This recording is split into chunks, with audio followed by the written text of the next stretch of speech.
Our big focus on the show is on Cyclone Biparjoy. It has weakened to very severe cyclonic storm over the northeast Arabian Sea. The Met Department has issued a red alert for the Saurashtra and Kutch coast in Gujarat.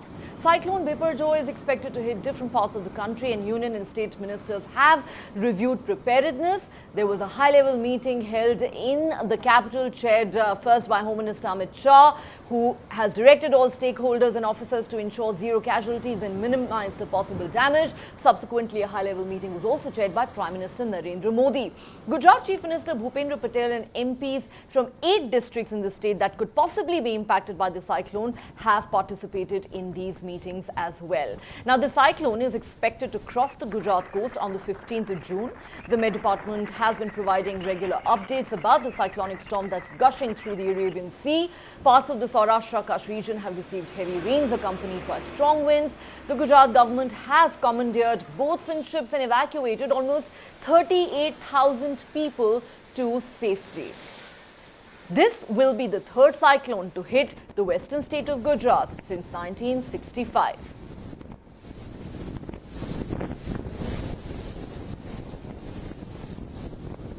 Cyclone अभी जोर पकड़ रहा है। कल cyclone का landfall है जो कि कर्फ्यू एरिया में कच्छ के आसपास है। अभी जो विंड स्पीड है पहले से बढ़ गई है। पहले 20 से 30 किलोमीटर पर आवर की थी और अभी 50 के आसपास हो गई है। और बारिश भी अभी हेवी रेनफॉल भी यहाँ शुरू हो चुका है। तो हम लोगों ने हम लोग कल पहुँचे हैं यहाँ पे। हम लोगों ने अपना एरिया रेकी करना शुरू कर दिया है। जो लो लाइन एरिया है वहाँ हमने अपना रेकी किया है। वहाँ वाले लोगों को पहले ही शेड्यूल में इवैक्यूएट कर दिया है। कल शाम से जो साइक्लोन की डायरेक्शन में चेंजेस हुए हैं, साइक्लोन अभी पहले जो द्वारका से ज़्यादा नज़दीक से जाने वाला था, अब वो थोड़ा वेस्टवर्ड मूवमेंट कर गया है। तो अभी द्वारका को जो पहले इफेक्ट होने वाली थी वो शायद कम हो। अभी भी हम 80 to 100 किलोमीटर की विंड स्पीड एक्सपेक्ट कर रहे हैं और 8 to 10 इंच रेनफॉल एक्सपेक्ट कर रहे हैं।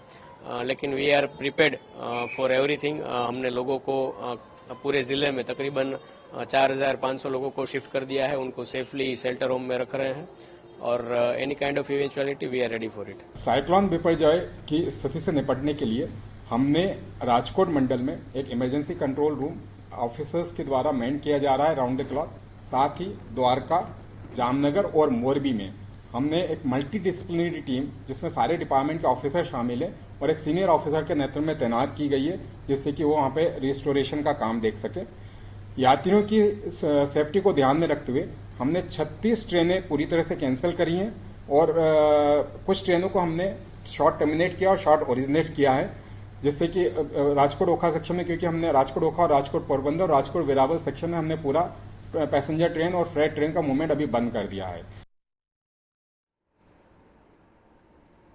All right, so the cyclone is set to hit Gujarat tomorrow, and Karthike, the centre as well as the state government doing everything in their power to ensure that the damage caused by the cyclone is minimized. In fact, Home Minister Amit Shah has made it abundantly clear to officials that there should be zero casualties.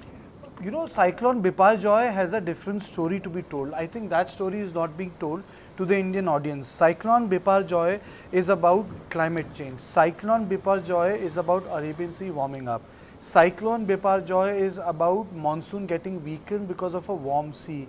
And Cyclone Biparjoy is telling us that if this continues to happen, then we will witness what American East Coast had been witnessing for the last 15 years, where you have number of cyclones coming from the Gulf of Mexico and destroying cities after city. If you recall 10 years ago, the entire Mississippi got flooded. Then entire South Florida got flooded. The Keys were almost invisible in South Florida. Similarly, what's happening in India is now we are also witnessing global warming in a way which is directly affecting our local weather. Arabian Sea was not supposed to be getting warmer like this, but for a temperature difference of 1 degree centigrade, and then for storms like these to be created, it does 3 things here. It destroys our agrarian cycle 1. The second thing it does is that Arabian Sea getting warmer affects our monsoon, which means that it is draining away moisture from the incoming winds, making the El Nino effect more pronounced, and then the water gets wasted. You know, when I'm using the word wasted, you know, the water falls in the sea is not wasted, but imagine that water is not on the land. So what's happening? Why do we have clouds right now in Delhi? Why is Rajasthan having a sort of a moderate temperature in last 48 hours? It is because of the climate change. So people are thinking that this is one-off cyclone. This is not a one-off cyclone. It tells us that we are living in an interconnected world, and this has the potential not to damage infrastructure, but it has the potential to displace local communities from vast coastline of India. Gujarat's coastline is the longest. People think that Andhra Pradesh is the longest coastline. Tamil Nadu will have the longest coastline. The longest coastline state is that of Gujarat. It's because of the shape and size you don't understand. It's like this. So it doesn't look big as Maharashtra or Tamil Nadu and Kerala looks, but Gujarat has the longest coastline, and it has the immense potential to disrupt that rural life in the coast, which is directly dependent on food ecosystem. And lastly, cyclones not only destroy coasts, they also disperse shoals of fish. The cyclones destroy the local fish ecosystem near the coast. It makes it very difficult for people whose life entirely depend on the 1 to 5 kilometers of the sea, from coast to the sea, who do not do fishing. Sea trawlers have met systems installed on their ship. They can take time, they can divert, they can go to calm waters and fish. This means that a lot of people, thousands of people living on the coast don't have livelihood. The restaurant owners, the eatery owners, the tourists, temples,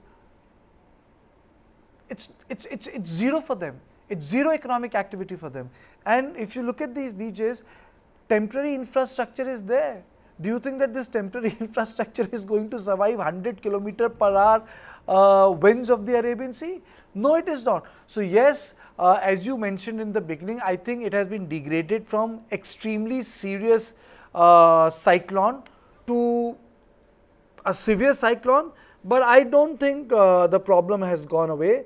Saurashtra, Kutch, if I am not wrong, parts of northern Maharashtra, and then people forget one fact, that Gujarat is also very prone to flooding. Number of floods in Gujarat are on the higher side. You're quite right, Karthikeya, in pointing out that, you know, this impacts the people of the state in so many different ways. You're talking about the food ecosystem, you're talking about how livelihoods of, let's say, fishermen get impacted. Gujarat, as you mentioned, has the longest coastal line in the country. Also, a very interesting fact that I came across in my research, Karthikeya, that this will be the third cyclone to hit the state of Gujarat since 1965.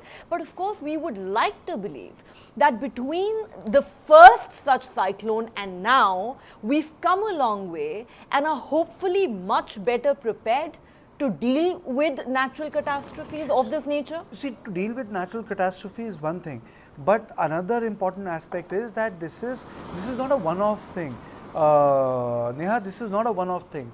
The problem is that when we talk of Cyclone Biparjoy, we are talking about global warming.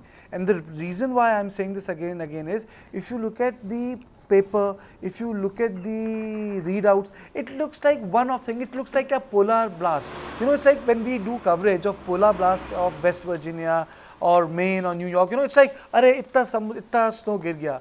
It's not about that. It's about the fact that the trade winds are getting affected. It creates a breach in the polar vortex, and the entire east coast of the American subcontinents get deluged with snow. So it's not snow, it's bad. It's not supposed to get deluged like that. So, you know, Rajasthan and us are not supposed to get a weather like this. It is going to affect the lives of poor Indians. I think this is like a red sign. This is the red sign of nature. I think you've hit the nail on the head, Karthikeya, because, you know, when you talk about global warming and how it's changing our life as we knew it, nobody can forget those horrific floods of Chennai that happened just a few years ago. Yeah, I would just like to add one thing. The horrific floods of Chennai, the horrific floods of Srinagar, those were primarily because of built reasons. Because lowlands, marshlands, the gullies and the areas where water was supposed to flow, we built buildings. It's like Bengaluru getting flooded, or Bengaluru. And I hate to sound blasé, but I think the difference between Bengaluru and the other cities is that Bengaluru gets flooded every monsoon. Why? So it's a man-made disaster. It's a man-made disaster. Even the floods in Kashmir was a man-made disaster. Even in Chennai, they didn't allow the water to pass to the sea. Yeah. But what is happening in Arabian Sea is not a built disaster. It's a disaster because the surface temperature of oceans have increased. And when you increase the surface temperature, or when the surface temperature of the oceans increase, they create severe cyclones. People used to think that this will only happen in the east coast of America. It's not going to impact India. But people forget that American storms which impacted Mississippi, Florida, southern Carolina, it devastated economies to the tune of $7 to $8 billion per cyclone. Imagine that's happening in India.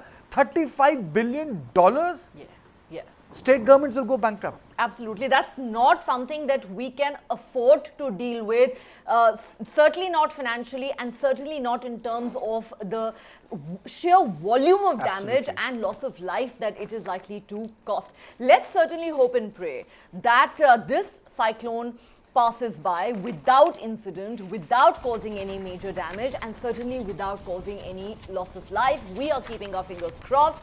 This cyclone, as we said, is expected to hit the coast of Gujarat tomorrow on the 15th of June.